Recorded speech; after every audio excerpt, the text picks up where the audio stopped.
Hello guys, good morning. So welcome back to my YouTube channel. This is Autoboyson. So ngayon guys, magsishare tayo about this alternator issue. So isa sa nagiging dahilan guys kung bakit hindi nagcha-charge yung alternator ninyo. So wag kaagad ninyo pagbintangan yung winding sa loob, yung stator winding at saka yung armature nya. So hindi kaagad yun yung pupukusan nyo. So isa sa nagiging dahilan guys ay itong rectifier. So ito rectifier. So pagka nasunog to, automatically hindi siya nagcha-charge. Tapos itong carbon brush, ilawan natin yan. So ito yung rectifier.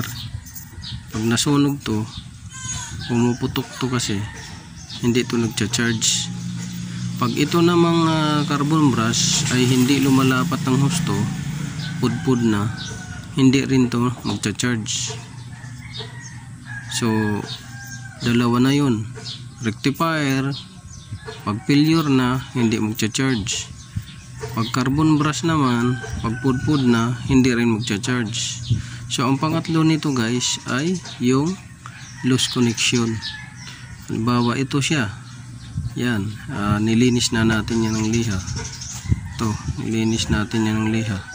Pagka ito siya hindi malinis at ito mga lagayan ng tornilyo, minsan dyan kumukuha kasi ng ground yung alternator tsaka carbon brush nya. So pagka hindi yan nalinisan guys, kagaya nito, nilinis na natin, ito yung linisan yan, yan mga butas na yan, may tendency na hindi siya mag-charge din ng maayos. At kasi ang sa mga accessories ng sasakyan guys, share ko sa inyo, kadalasan nagmamalfunction ay result ng corrosion, tapos loose contact. Yan, corrosion, loose contact. Pangatlo yung failed na talaga, busted. Yan. So yan yung titingnan ninyo lagi. Hindi kagad pupukusan ninyo yung stator at saka armature niya doon sa loob. So yan ang share ko. So sa mga gusto mag DIY kagaya ko, dati nagdi-DIY lang din ako, ngayon ay nag-ayos na ako ng alternator dahil sa abroad kasali to sa training namin, yung pag-ayos, pagdadiagnose. So ngayon gumagawa na rin tayo ng alternator. So regulator o rectifier, pag busted or failure or malfunction yung ground, hindi yan magcha-charge. Pudpud na na carbon brush, hindi rin yan magcha-charge. At loose connection ng rectifier nya, yan, diodes nyan. So minsan tinatawag to na OD, output diodes nya. Yan, itong ano na to, pag nag-loose yan, mahina rin yung karga at malfunction yung karga nya. Minsan kakarga, hindi. Minsan naman kakarga, maya maya hindi. So ang gagawin natin ito guys ay hihinangan natin yan. Konti lang hihinangan natin. So may panghinang na tayo dito at saka yung soldering lead, soldering paste. Ito pala soldering lead natin. So hihinangan natin yan at ito hinangan din. Tapos lilinisan natin lahat ng mga terminal. Papalitan din natin ng carbon brush to, ito.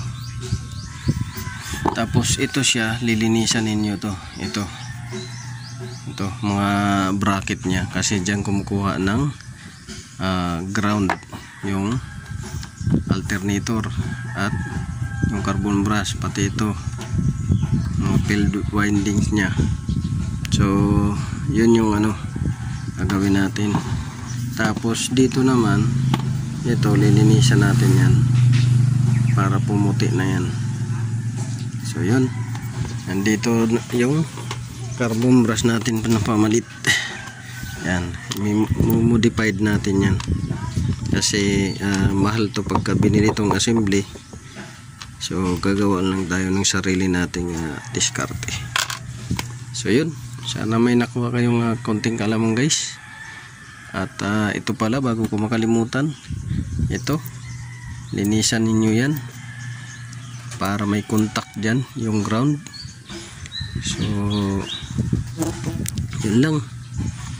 So lubricate nyo rin yung bearing para hindi siya mag-stuck. So sana nakakuha kayo ng kunting kalaman nito. So this is Autoboyson. So sa mga nandito sa Karkan Madkarlan, nandito yung shop natin sa Barangay Tigabong, Purok 3. So marami tayong sasakyan ngayon ginagawa, 5, tapos motorsiklo 3. At ito nagkaalat lang yung tools natin. So yan, maraming salamat. God bless you all. This is Autoboyson.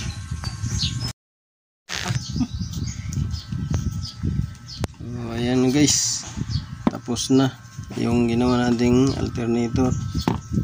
So parang brand new na. Pininturahan na rin natin yan. Yan o, ilawan natin para makita. Yan. So pininturahan natin yan para hindi siya ng kalawang kapitan agad. Medyo matagal-tagal pa siya kapitan ang kalawang. Ayan, yun na, kakabit na lang natin doon, no? Yung nakatalukbong doon, yan yung kakabitan natin. Mainit to. So ayan, ano lang guys. So galiin lang ninyo magpa-check, palinis para humaba pa yung buhay ng alternator ninyo. So maraming salamat.